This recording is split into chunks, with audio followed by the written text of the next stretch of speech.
ন্যায়ালয়েৰ নিৰ্দেশটো মানা আমাৰ প্ৰত্যেক নাগৰিকৰ মৌলিক কৰ্তব্য। সেইকাৰণে আমি এই অনুষ্ঠানটো স্থগিত ৰাখিছোঁ।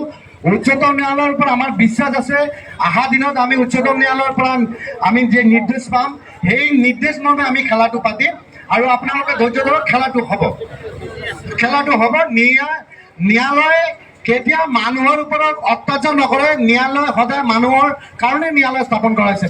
ন্যায়ালয় মানুহৰ আশা আকাংক্ষাটো পূৰণ কৰাৰ ন্যায়ালয়ৰ মূল কৰ্তব্য। ন্যায়ালয়ৰ আমাৰ যি মানুহ আছে, ন্যায়ালয়ত যে আমাৰ ন্যায়াধীশ আছে, তেখেতো এজন আমাৰ দেশৰ আৰু আমাৰ এই অসমৰ এজন নাগৰিক। তেখেতে আমাৰ অনুভূতি আৰু আৱেগটো বুজি পাব আৰু এই কাৰণে আমি আশাবাদী যে আমাৰ ন্যায়ালয়ৰ যে উচ্চ পদস্থ যিমান বিষয় আছে আৰু আমাৰ আৰক্ষী বিষয়ে যিমান বিষয় আছে, তেখেতে আমাৰ অনুভূতিখন বুজি পাব আৰু এই খেলখন সুচাৰুৰূপে পৰিচালনা কৰাৰ কাৰণে আমাৰ এটা ভাল দিন নিৰ্ধাৰণ কৰি দিব।